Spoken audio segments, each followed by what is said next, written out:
Hi everyone, Kate here, and today I'm going to be bringing you some holiday decor inspiration from one of my favorite time periods, the 1910s through to about the early 1920s. I had originally wanted to do a deep dive of all of the holiday decor trends and decorating techniques of the 1910s and 20s. Unfortunately, this proved to be a very hard topic to research. Surprisingly so. There were tons of things written at the time about Christmas, but most of the articles that I could find seemed to focus either around the food or around gifting. The decorating advice was quite scant, even in publications that provide all kinds of decorating advice for other holidays. However, I did manage to find at least a few cute ideas, so I put together a top 5 list of some of my favorites. These tips have all been gathered from historical sources such as books, magazines, and the occasional radio transcript. In terms of books, I mainly went with nonfiction books, as holiday fiction from the time period barely mentions decor and tends to be depressing. I read a few Christmas books this year, and they were all like... There's a lot of starving orphans in Christmas novels from the turn of the century. Well, without any further ado, let's get on to the decorating.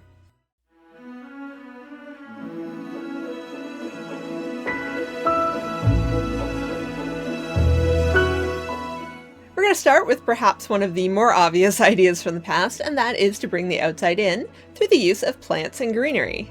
Greenery was the way to decorate for Christmas, especially during the Edwardian era.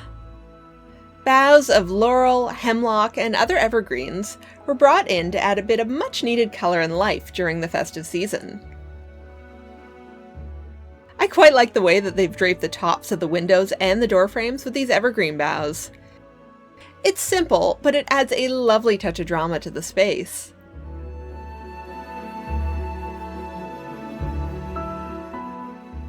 You could also bring in some potted pines or perhaps some flowers that can be enjoyed the whole holiday season and perhaps even later on in the year. Holly was also a very popular choice, especially at the beginning of this era, but by the end of the 1920s you're starting to see articles advising against it because it had been over-harvested and was getting hard to find. This, of course, is probably a good message for today as well, as that if you're harvesting some of your decor materials from perhaps a natural area of some sort, don't take too much. Leave the rest for nature and the birds and all that jazz.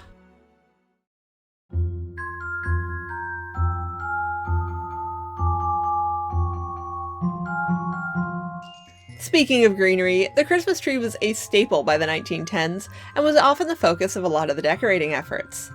Small gifts were often hung amongst the branches in addition to regular ornaments. I'm particularly fond of placing treats on the tree, such as the pretty paper cones filled with candy that were very popular during this era. A candy cone is easily made from a piece of colored paper and can be decorated with a collage or any other trimmings you fancy. I think this would be a great use for old Christmas cards, especially a larger size one, because you can make cute, little cones and fill those with candy, especially... I don't think we want candy quite as much as we perhaps did in years gone by.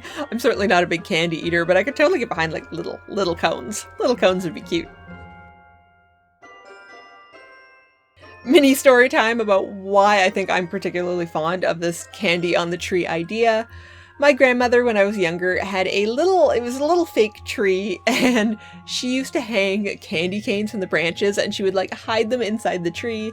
And when I was little, I would come along and try to find the candy canes. I think she would refill it, I don't know if she did it every day, but she did it fairly regularly throughout the holiday season. And she used to tell me it was a magical tree, and that the candy canes just appeared by magic, and it was a tree refilling itself. And I really liked that as a kid. I have a lot of fond memories of that little fake tree.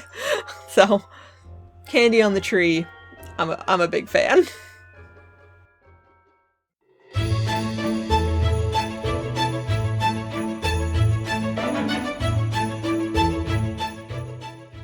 One of the more common decorations I came across was using a small evergreen tree as a centerpiece for the more casual holiday meals. Bettina, in 1,000 Ways to Please a Husband, uses a small artificial tree as a simple festive centerpiece for the holiday dinner with friends, and on her breakfast table on Christmas morning. Of course, the idea could be made even more elaborate for a fancier affair. For example, Bettina also uses a Christmas tree centerpiece for a Christmas wedding shower. However, she doesn't just use the tree, she adds in some other elements to make for a much more impressive display. Okay, I'm going to read directly from the book because I bought the book specifically for this purpose. I'd read more from other antique books if I had copies. We had a large Christmas table. Aren't they simple and effective? With a Christmas tree in the center, strung with tiny electric lights, and hung with tinsel and ornaments. Strings of red Christmas bells stretched from the chandelier above the table to the four corners. The favors at each place were several kinds. Santas, little Christmas trees, snowmen with sleds, all of them concealing at their bases the boxes holding the salted nuts.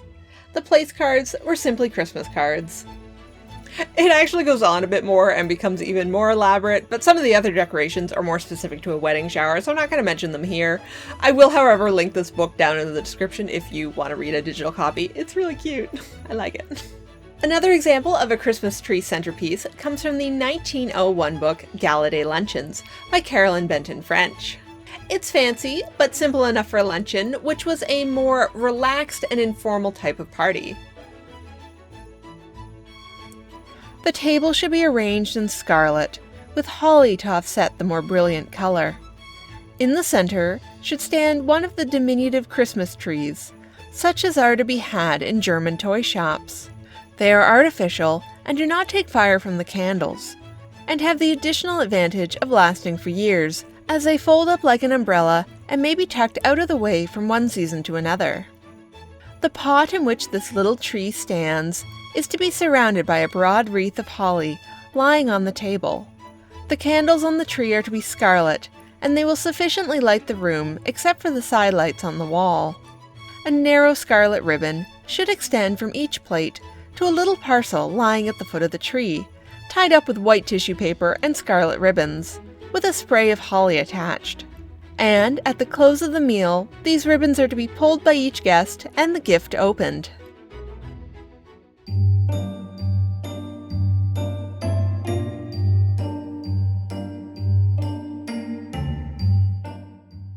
Now, little Christmas trees were by no means the only way of decorating a table. Oh, no, no, no, no. That's the easy way. I love this table scene from a 1914 edition of Gazette de Bon Temps. The table is set to represent the corner of a park under snow. On a white sparkling tablecloth is set a mirror in the center and a group of white decorations. I'm not quite sure what they're using for the snow and frost effect. I Google translated most of this article as my French is really not what it should be.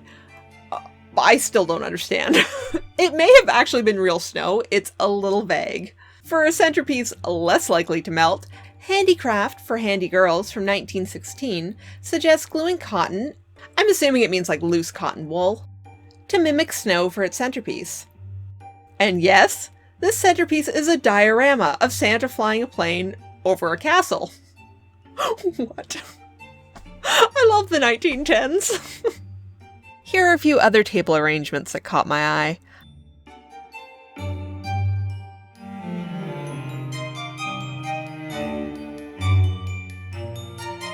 I especially love the use of like the mini people.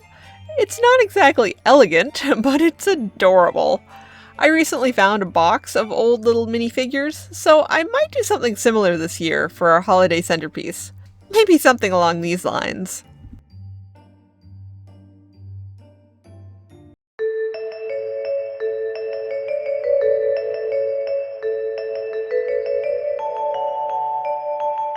The last decorating idea on my list is actually probably one that people don't really consider part of the decor anymore, and that is the food. Back in the 1910s and 1920s, the food served at the holiday meal was, in a way, part of the decoration. The food was often elaborately styled and works of art in their own right. This issue of the Ladies' Home Journal from 1912 shows some of the many ways that food could be decorated. This kind of decorating is, of course, pretty short-term, but it does mean less waste, as well as less ornaments to store for the rest of the year. I don't know about you, but our Christmas decor takes up a lot of space in our basement. Actually, now that I think about it, between the food, the greenery, and other ornaments that were like compostable, things made of paper and food, the Edwardians really didn't have a lot of Christmas decorations they had to store all year round. Kinda envious of that. Inspired by this, I recently treated myself to a fancy cookie stamp to jazz up my gluten-free gingerbread. I also have all kinds of plans for some beautiful holiday baking, in addition, of course, to the ugly but delicious plum pudding that I make every year.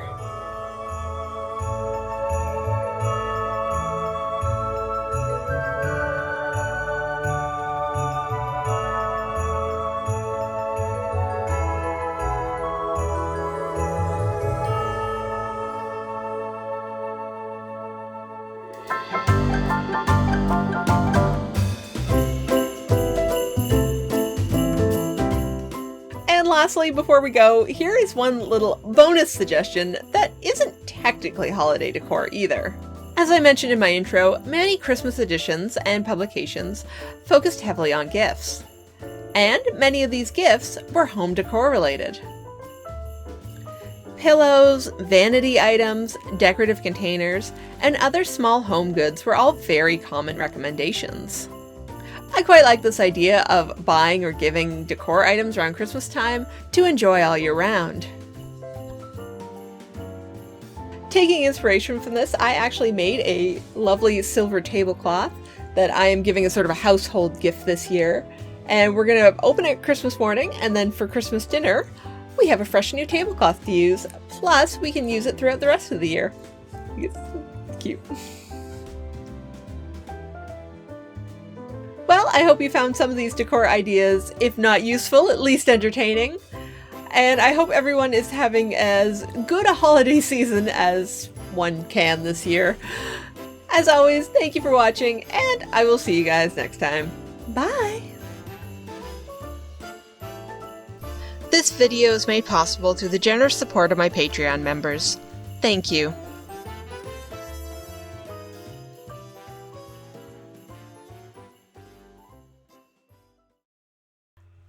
That's hairs in my eye. There we go. As I mentioned in my intro, As I mentioned in my issue,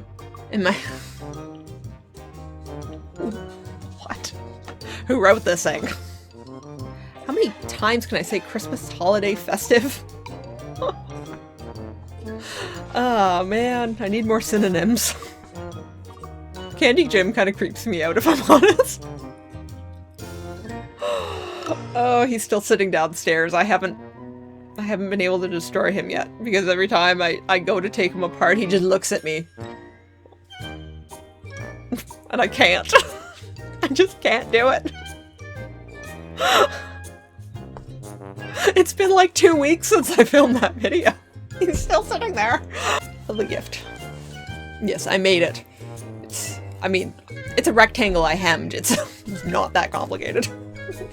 I think I made a tablecloth sounds a lot fancier than the reality. Losing my voice.